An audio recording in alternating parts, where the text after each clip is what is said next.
Hello friends, मैं Vinod Kumar tech tears BK study पर आप सभी का फिर से स्वागत करता हूं।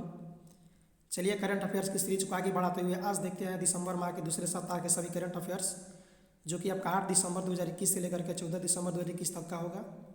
ये सभी प्रश्न होंगे आपके आने वाले 67वां BPSC PT, Bihar SI PT, RRB NTPC का मेंस, ग्रुप डी, इन सभी एग्जाम के लिए अति ही महत्वपूर्ण होंगे।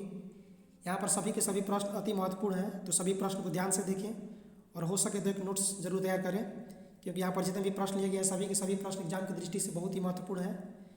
तो चलिए इस सेट को हम यहाँ पर स्टार्ट करते हैं। इस सेट को स्टार्ट करने से पहले हम देख लेते हैं पिछले सेट में पूछा गया प्रश्न। पिछले सेट का आपका प्रश्न था, मध्य प्रदेश में स्थानांतरित कृषि को किस नाम से जाना जाता है। तो यहाँ पर आपका राइट आंसर होगा option number C, Madhya Pradesh में स्थानांतरित कृषि को बेवर या दाहिया के नाम से जाना जाता है।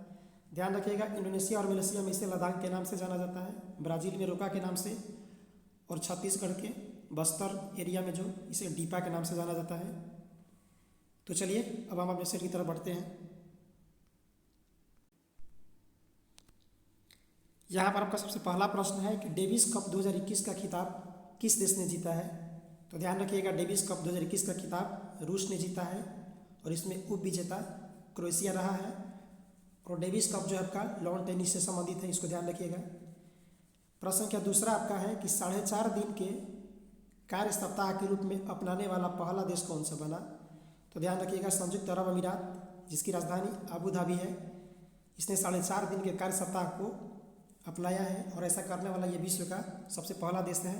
यानी वहाँ पर सप्ताह में 4.5 दिन ही काम करना है और बाकी 2.5 दिन वहाँ पर छुट्टी रहेगी। चलिए अगला प्रश्न देखते हैं। अगला प्रश्न संख्या 3 अति ही महत्वपूर्ण है। ध्यान रखिएगा, ज्ञानपीठ पुरस्कार 2020 से किनको सम्मानित किया गया है। तो ध्यान रखिएगा, ये कवि हैं जिनका नाम है नीलकणी फुकन, और ये एक असमिया कवि हैं जिनको 2020 के लिए ज्ञानपीठ पुरस्कार से सम्मानित किया गया है और 2021 के लिए भी सम्मानित किया गया है। तो इनको सम्मानित किया गया, ये लेखक दामोदर मौजे जो कि कोंकणी भाषा के लेखक हैं। तो ध्यान रखें, 20 के लिए नीलमणि फुकन को असमिया कवि के लिए और 2021 का लेखक दामोदर मौजे कोंकणी भाषा के लिए। तो यहाँ पर भाषा भी पूछा जाता है, तो ध्यान रखिएगा, नीलमणि फुकन जो है असम से है, असमिया, और दामोदर मौजे कोंकणी भाषा से है। और ध्यान रखें, ज्ञानपीठ पुरस्कार की शुरुआत जो हुई थी 1961 में इसकी स्थापना हुई थी और सबसे पहले 1965 में जी शंकर ग्रुप को मलयालम भाषा के लिए दिया गया था। और यहाँ पर प्रश्न यदि आपसे ये पूछे कि प्रथम महिला कौन थी जिनको ज्ञानपीठ पुरस्कार से सम्मानित किया गया था, तो ध्यान रखिएगा, उनका नाम है आशापूर्णा देवी, जो कि इनको 1976 में सम्मानित किया गया था। चलिए अगला प्रश्न देख लेते हैं। अगला प्रश्न संख्या 4 आपका है कि जर्मनी के नए चांसलर के रूप में कौन चुने गए हैं। तो ध्यान रखिएगा, जर्मनी के नए चांसलर बने हैं ओलाफ शोल्ज। इससे पहले वहाँ की चांसलर जो थी एंजेला मर्केल थी।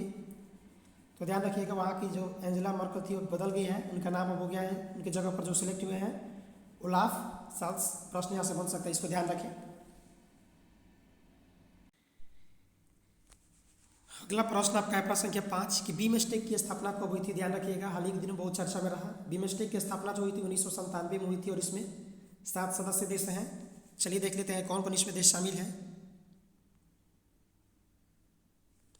इसमें शामिल देश आपका है भारत, भूटान, नेपाल, बांग्लादेश, श्रीलंका, म्यांमार और थाईलैंड। यानी इसमें सभी जो है मैक्सिमम देख लेते हैं आप कि भारत के पड़ोसी देश ही हैं, जैसे भारत, भूटान, नेपाल, बांग्लादेश, श्रीलंका और म्यांमार, थाईलैंड को बाकी आपको याद रखना है। और बात करें कि इसका मुख्यालय कहाँ, अक्सर इसका मुख्यालय पूछा ही जाता है, तो इसका मुख्यालय आपका बांग्लादेश के ढाका में पड़ता है।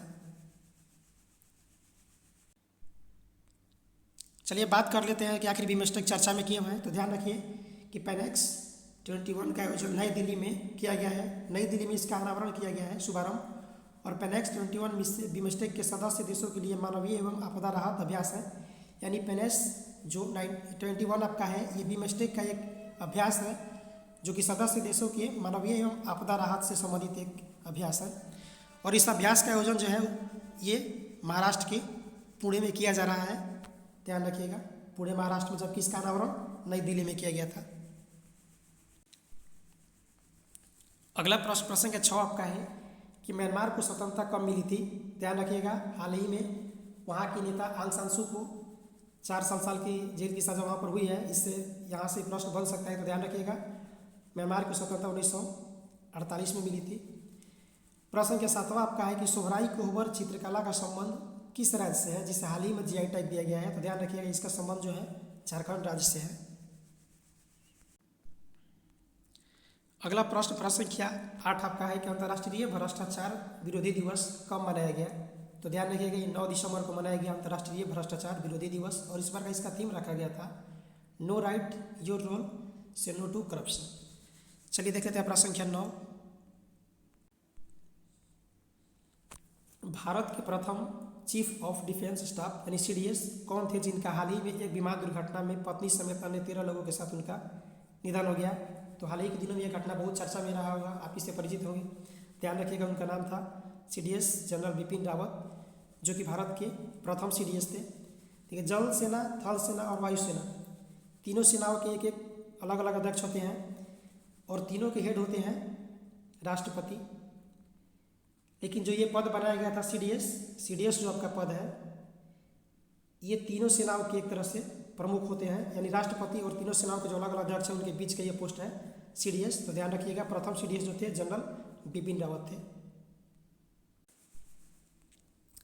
अगला प्रश्न संख्या 10, ध्यान रखिएगा, बखीरा पक्षी अभयारण्य भारत के किस राज्य में है। तो ध्यान रखिएगा, ये आपका उत्तर प्रदेश में पड़ता है। प्रश्न संख्या 11 आपका है, फोर्ब्स द्वारा जारी विश्व के 100 शक्तिशाली महिलाओं की सूची में निर्मला सीतारमण वित्त मंत्री, इनका स्थान कौन सा है। तो ध्यान रखिएगा, इनका स्थान जो है 37वां है। और बात करें कि इसमें प्रथम स्थान किनको है, तो प्रथम स्थान है मैकेंजी स्कॉट, जो कि जेफ बेजोस की पूर्व पत्नी थी। और दूसरा स्थान है अमेरिका के उपराष्ट्रपति कैमला हैरिस का। और तीसरा स्थान यहाँ पर है क्रिस्टीना लेगार्ड, जो कि यूरोपीय बैंक संघ के अध्यक्ष हैं।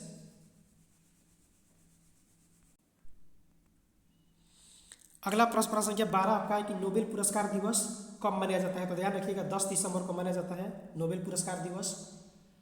और जो नोबेल पुरस्कार के संस्थापक जो एल्फ्रेड नोबेल थे, उनका उस दिन पुण्यतिथि है, इसीलिए 10 दिसंबर को नोबेल पुरस्कार दिवस मनाया जाता है, इसको ध्यान रखिए। प्रश्न संख्या 13 आपका है कि मानवाधिकार दिवस कब मनाया जाता है। तो ये भी आपका 10 दिसंबर को ही मनाया जाता है।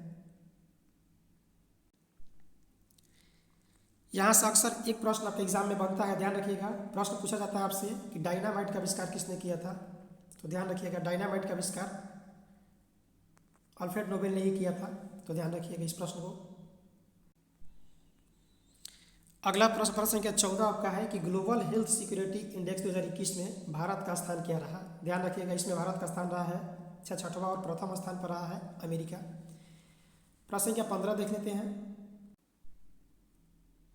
प्रश्न संख्या 15 आपका है कि 10 दिसंबर 2021 को चक्रवर्ती राजगोपालाचारी की कौन सी जयंती मनाई गई है। तो ध्यान रखिएगा, इस बार इनकी 10 दिसंबर को 143वीं जयंती मनाई गई, और इनका जन्म 10 दिसंबर 1878 को मद्रास में हुआ था।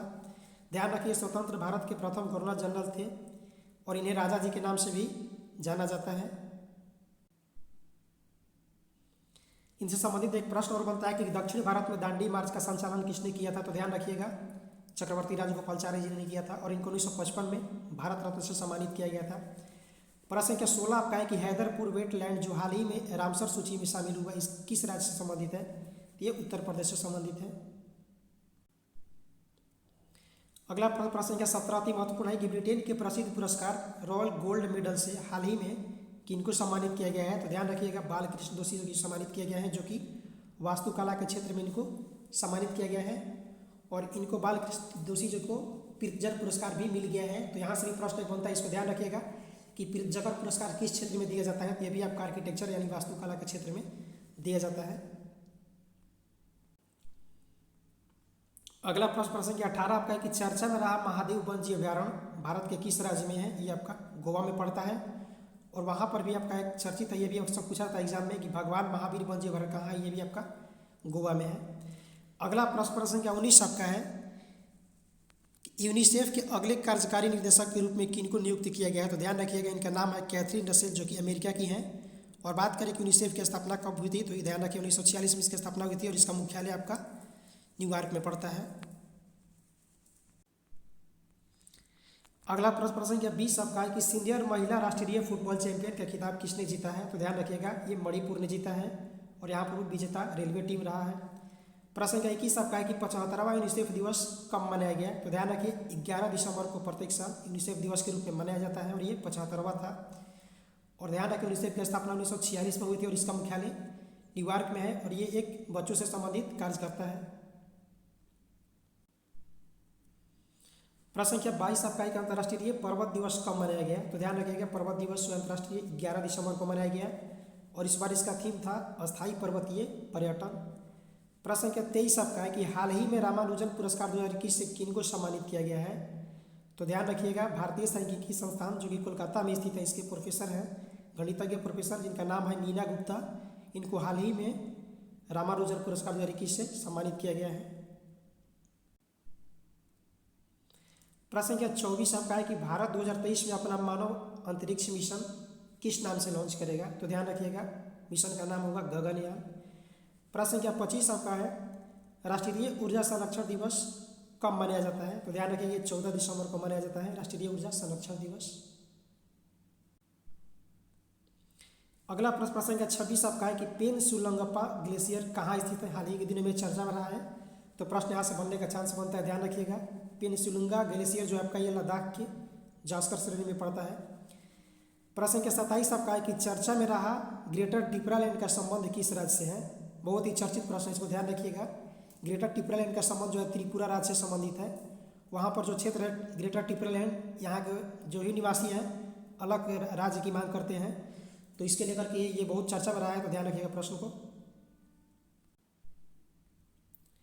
अगला प्रश्न संख्या 28 आपका है कि मिस यूनिवर्स 2021 का खिताब किसने जीता है? तो ध्यान रखिएगा हरनाथ संधू जो कि चंडीगढ़ की रहने वाली है 2021 के मिस यूनिवर्स का खिताब जीती हैं।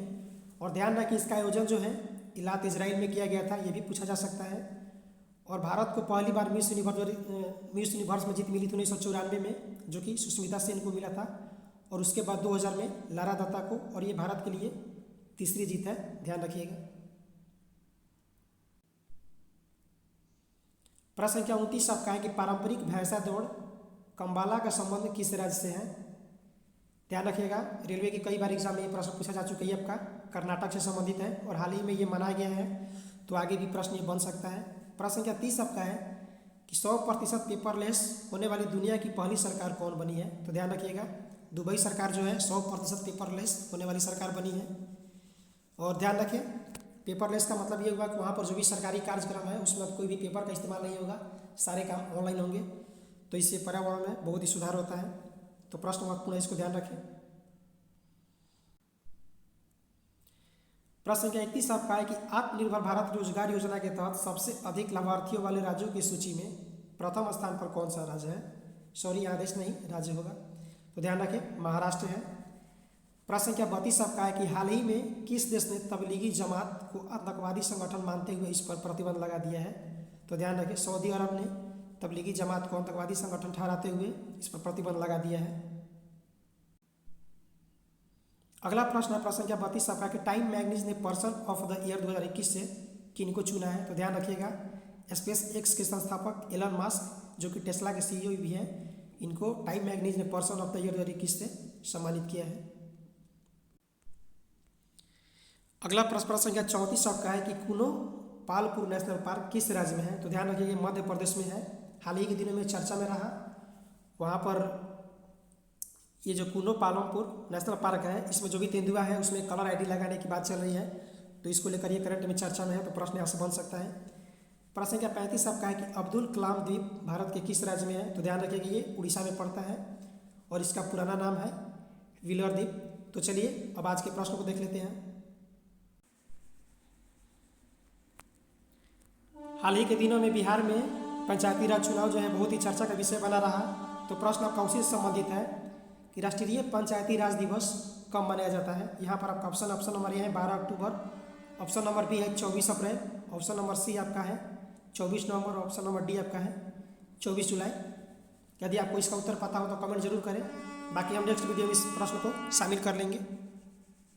तो चलिए दोस्तों वीडियो अच्छा लगा तो वीडियो को लाइक कीजिए, अपने दोस्तों में शेयर कीजिए और अभी तक आपने हमारे चैनल को सब्सक्राइब नहीं किया चैनल को सब्सक्राइब कर ले, बेल आइकन को प्रेस कर ले ताकि हर वीडियो का नोटिफिकेशन आपके पास पहुंचता रहे। हम मिलते हैं नेक्स्ट वीडियो में, तब तक के लिए नमस्कार।